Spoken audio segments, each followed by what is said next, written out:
Hello illustration by me channel ကနေကြိုဆိုပါရစေဒီနေ့ကဘယ်လိုပုံမျိုးဆွဲမလဲဆိုတော့ကျွန်တော်တို့ကိုယ်တိုင်ဝတ်ဖို့အတွက် T-shirt မှာရိုက်မဲ့ဒီဇိုင်းမျိုးတစ်ခု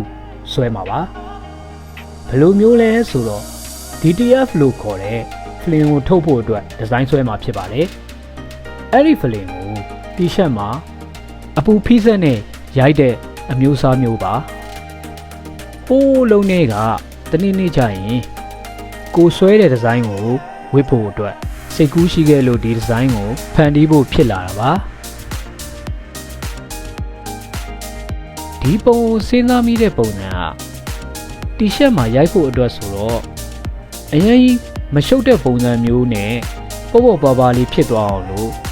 ဆက်ရုပ်ပုံစံလေးစဉ်းစားမိတာဖြစ်ပါတယ်အဲ့ဒါကိုမှအကြောင်းအရာဇာတ်လမ်းလေးပါသွားအောင်လို့ဒီ robot artist ဆက်ရုပ်ကလေးကပုံဆွဲဖို့ vacation ထွက်လာတာဗျာအဲ့ဒီမှာပုံဆွဲတဲ့ပန်လေးကသူ့အနေနဲ့သူရှောက်ပြေးနေလို့လေပေါ်မှာ light ဖမ်းနေတဲ့ပုံစံမျိုးလေးအဲ့လိုကွန်းဆက်မျိုးဆွဲမှာပါသူကလေထဲမှာဆိုတော့မာဖလာလေးလွင့်နေတဲ့ဇာတ်မျိုးလဲပါမှာပေါ့ဗျာကျွန်တော် channel မှာ illustration နဲ့ပတ်သက်တဲ့ဗီဒီယိုတွေဘဝတုဒ္ဒတွေပုံဆွဲပြတဲ့ဗီဒီယိုတွေကိုတင်မှာဖြစ်လို့ like and subscribe လုပ်ပေးကြပါဦးခင်ဗျာအခုဆိုရင်ကျွန်တော် channel မှာ short ဗီဒီယိုတွေလည်းတင်ထားပါတယ်အခုပြိုင်နေတဲ့ Olympic Paris 2024ရဲ့ရွှေတံဆိပ်ဆုကိုဆွဲတဲ့ပုံစံလေးအဲ့ဒီဗီဒီယိုလည်းတင်ထားပါတယ်ခင်ဗျာကျွန်တော် channel ရဲ့ short မှာကြည့်လို့ရပါတယ်ခင်ဗျာကဲအစောဆုံးဆွဲမှာတော့ line တွေကိုအရင်ဆွဲပြီးတော့ color တွေကိုဖြည့်လိုက်ပါမယ်ခင်ဗျာကျွန်တော်တို့ပုံမှန်ဆွဲနေကြတဲ့အတိုင်းပါပဲဘာမှပြောင်းလဲမသွားပါဘူးဒီပုံကခက်ရှင်းရှင်းပဲဆိုတော့ဘာမှအစမ်းထွင်ထားတာဒီမပါပါဘူးဒါပေမဲ့ကြည့်ရတာပြင်းမနေအောင်လို့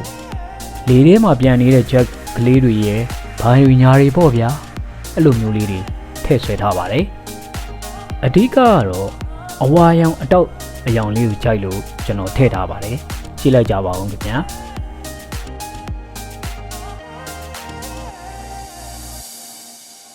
အခုဗီဒီယိုမှာတော့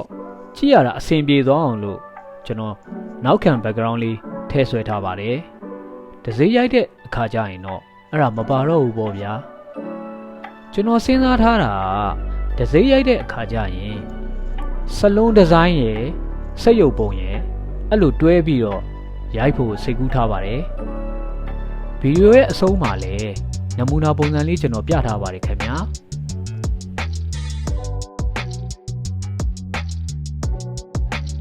ရှယ်ရိုအနေချင်းနဲ့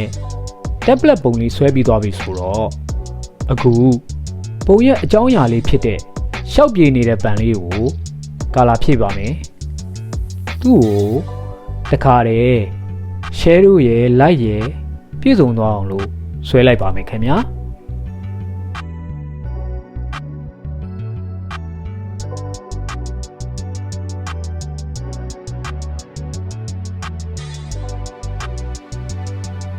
ပြီးသွားရင်တော့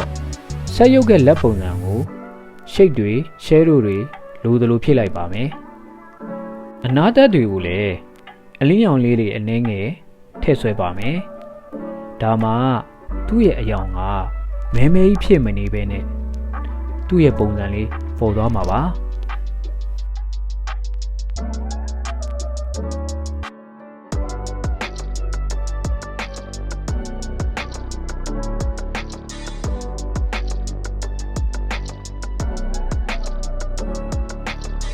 ဒီဆက်ရုပ်လက်ချောင်းတွေရဲ့ကျွန်တော်ဆွဲမဲ့ပုံစံကိုပြောရရင်သူ့ရဲ့လက်ချောင်းတစ်ချောင်းချင်းစီပေါ်သွားအောင်လို့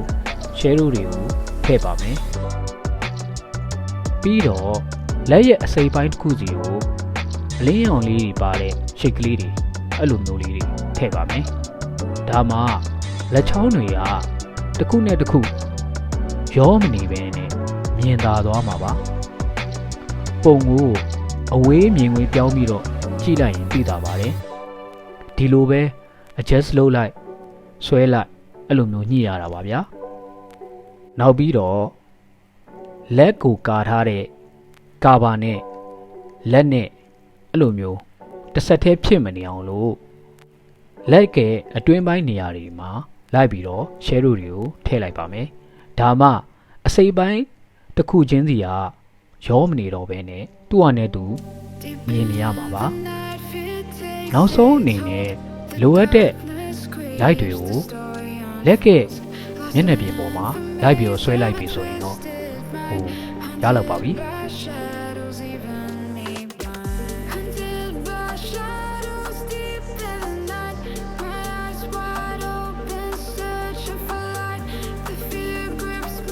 အခုဒီကာဘာရဲ့အတွင်းရောင်ကိုဖြည့်ပြီးသွားရင်တော့ဒီလက်ချောင်းနေရာကအရင်ကနဲ့ဆိုင်တော့ကြည့်ရတာပိုပြီးတော့အဆင်ပြေသွားပါပြီ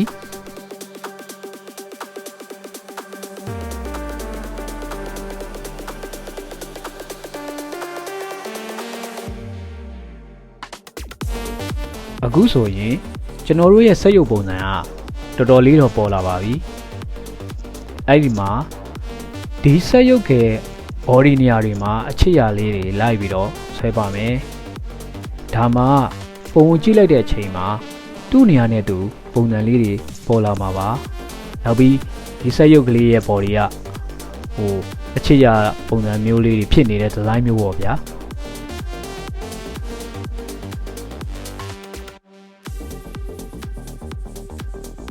အခုနောက်ဆုံးဒီမဖလာလေးကိုဆွဲပြီးသွားရင်တော့ကျွန်တော်တို့ရဲ့စက်ရုပ်ပုံကလေးဟာပြီးပါပြီသူ့ကိုကျွန်တော်တို့အနီရောင်ပုံစံလေးဆွဲပါမယ်ပြီးတော့မှ share တွေလိုက်ဖြည့်လိုက်ရင်သူ့ရဲ့ပုံစံလေးပေါ်လာမှာပါအဲ့ဒီနောက်မှာအလင်းရောင်လေးတွေအနေချင်းလိုက်ပြီးတော့ဖြည့်လိုက်ပါမယ်ဆက်တဲ့စက်ရုပ်ရဲ့ခေါင်းနဲ့မဖလာရဲ့ကြားထဲက share တွေကိုလည်းလိုက်ပြီးတော့ဆွဲပါမယ်ဒါမှသူ့ရဲ့ပုံစံကပို့ပြီးတော့ပေါ်လာမှာပါအဆုံးသတ်မှာလိုအပ်တဲ့အလင်းရောင်တွေ share တွေကာလာတွေကိုကြည့်ပြီးတော့ဖြည့်ပြီးသွားရင်ကျွန်တော်တို့ရဲ့လေးပုံမှာပြန်နေတဲ့စက်ရုပ်ပုံစံလေးပြီးသွားပါပြီခင်ဗျာ။အော်နောက်ပြီးတော့ကျွန်တော်ဒစိရိုင်းမဲ့နမူနာပုံစံလေးကိုလည်းဗီဒီယိုရဲ့နောက်ဆုံးမှာနမူနာအနေနဲ့ပြထားပါတယ်။ဒီဇိုင်းကတော့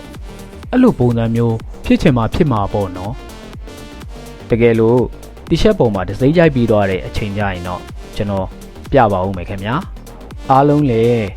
ကြည့်ပြီးတော့ဝစ်ချင်သွားအောင်လို့အားကြသွားအောင်လို့ကျွန်တော်ပြပါဦးမယ်။ကြွားတာလည်းပါတာပေါ့ဗျာ